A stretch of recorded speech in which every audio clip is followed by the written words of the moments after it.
YouTube, what's going on, guys? I really apologize that I haven't posted a video like I promised you guys of the car, but some unexpected events happened. So as you see, we're back to this. So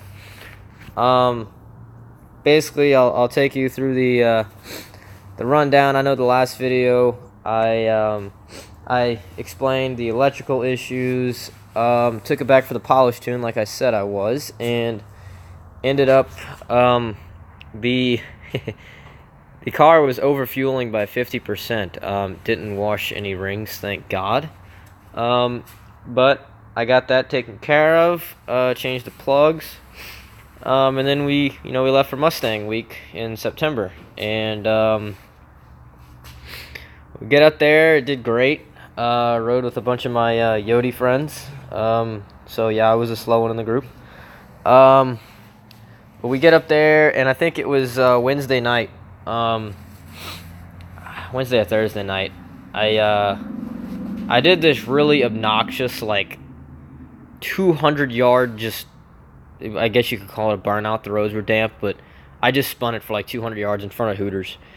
And well, afterwards, about 5 minutes later, we went to Walmart and met a bunch of guys, and they wanted to hear the car. So I was giving it a few revs, and I noticed when it was, the RPMs are coming down, I heard what sounded like a wrist pin, and that obviously freaked me out, being 800 miles from my house. So I figured it might have been the lash adjusters, because I was supposed to change those before I left, and I didn't. So the next morning, I popped the valve cover off. All the lash adjusters were okay. I popped all them out and checked them. Had an issue with the fuel rail. Nothing a zip tie couldn't fix. So I'm going to leave. This is Saturday, and I'm going to see how far I can make it. I did not want to hurt this motor. So it really, I heard the noise, I think it was Wednesday night. Didn't hear it at all Thursday. And then Friday night, rolling into one of the shows, I heard the noise again.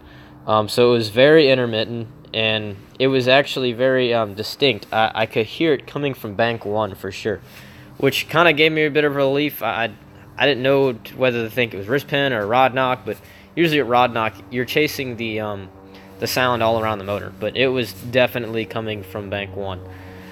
So I made it all the way to Columbia, and I pulled over to rest area, and I listened to it idle, and I did not like how it sounded. So I drove like an hour north to my grandparents, and I stayed there for like the next 2 days, left the car in their garage, drove home with a rental car, and I think in October, the last week in October, we went and got it. We made a trip out of it, went to the Good Guys meet with our other car, and that's when we picked it up, brought it back. Started tearing everything down, and when I got to the reluctor wheel, which I don't have it here with me, unfortunately. For those of you that aren't familiar with what a reluctor wheel is, basically it's a key face that sits on the crankshaft right here in front of the sprocket for the cams, and it correlates with your crank sensor. It's got teeth on it. It's basically a magnetic, pickup. It sensors a magnet. So that correlates with the cam sensor as to where your crank is located. So apparently that was extremely worn out. Like, I could literally take the key and go like clunk clunk a lot, way too much, probably like 6 degrees. So what actually was happening, me having just over 12-to-1 compression, the motor was spark knocking, is what was happening. So, I left the car up there. I didn't want to hurt anything. I just aired on the side of caution, got it down here, tore it apart. Thank God that was the only thing wrong. So, I've just been so swamped with work. This is the second time I've got to come work on the car. I think like a week after I got it back, my girlfriend and I came, and we pulled the fenders off and the motor out, tore it apart. It took like 8 hours. And, yeah, there's the short block. Pistons had a ton of carbon buildup on the top of them, as you can probably imagine, with overfueling as much as it was. So Rings are good. I'm gonna clean the pistons off. Gonna just run a light hone in the cylinders. But I wanted to go ahead while it was all out and respray my engine bay, because this right here, where the filler was bleeding through, really bugged the living hell out of me. And I mean, I kind of did a rush job on this, trying to get it ready for the power tour. I mean, I wire tucked this car, fabbed all these panels, and painted it, and built the motor, and redid all the interior in 5 weeks. So, literally no sleep. But I'm going to go ahead. I just finished pretty much scuffing the whole surface of it all. I'm going to get some filler and just kind of level it and then block everything so it's a lot smoother than what it is now. It's actually pretty smooth now, a lot smoother than it was before. So my 1-inch K-member spacers, I said 1 inch, will be in Monday.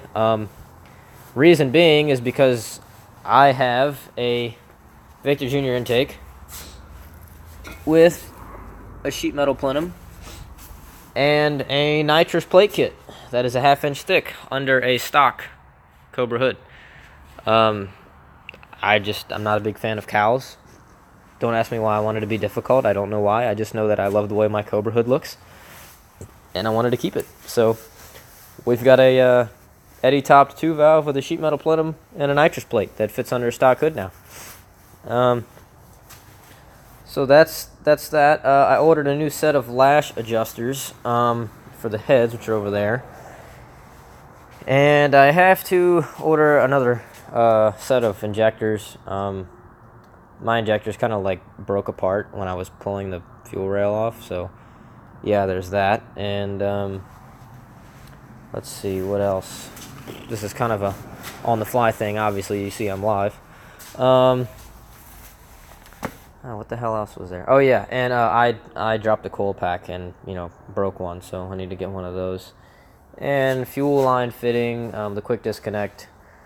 As you heard me making jokes about the zip tie, where the fuel line that comes out of here that goes to the fuel rail, I changed the spring out and everything, and it did not want to click, so I just used like a giant industrial zip tie and zip tied it, and it worked. So I got to get a new fuel, the male end of the quick disconnect on the fuel rail end. K-member spacers, lash adjusters.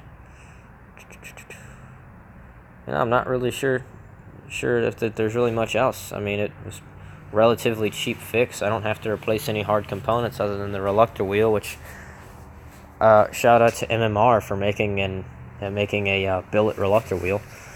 So that's what's going to be going on there.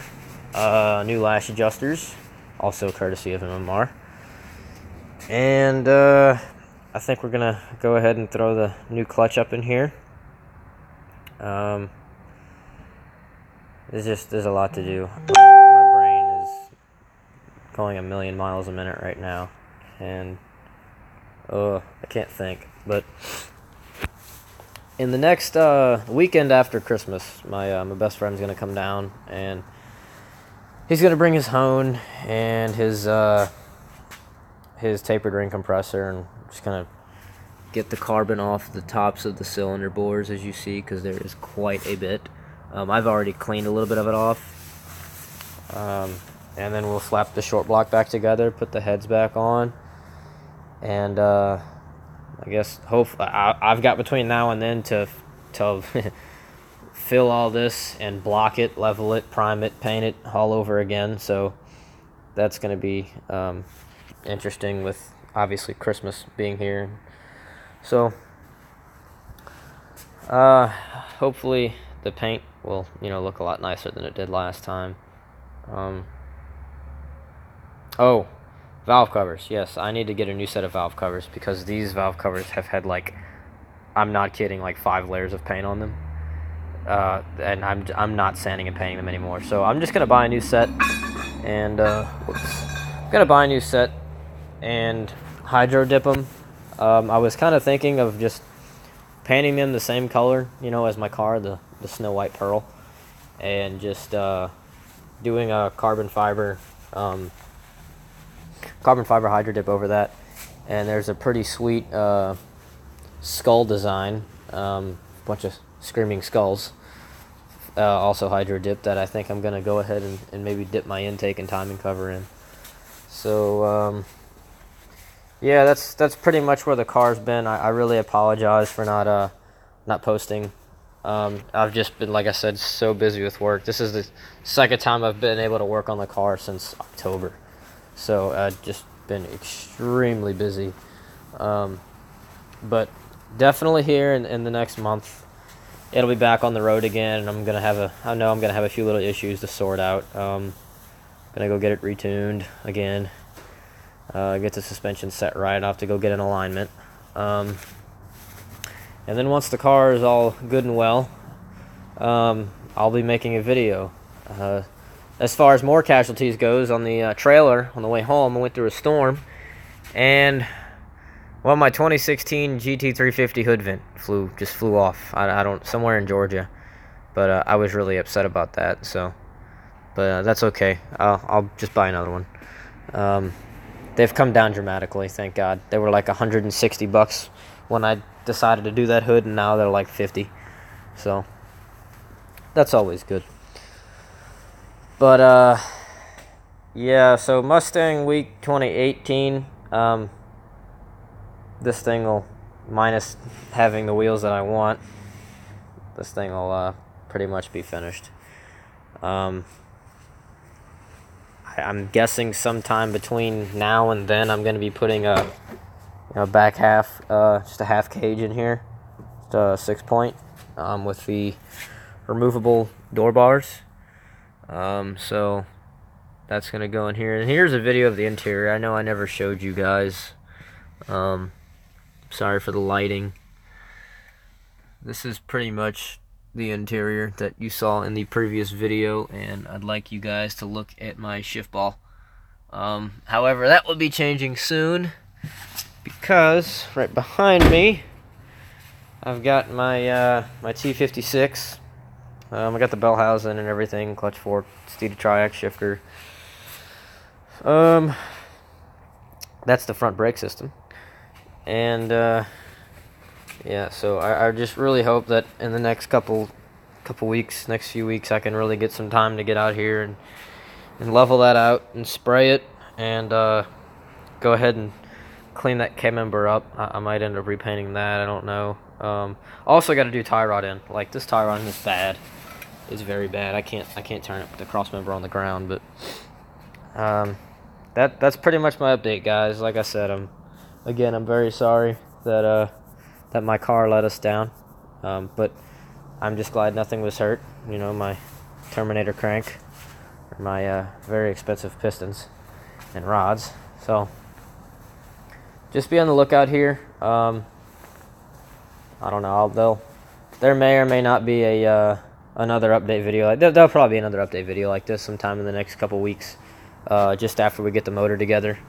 After I get this painted, so you guys can see what that'll look like, and maybe through the nitrous install. If you guys think you'd want to watch that, just leave a comment below. Let me know if you guys think I should start live streaming these shop builds with either just myself and I, or my girlfriend, or my best friend.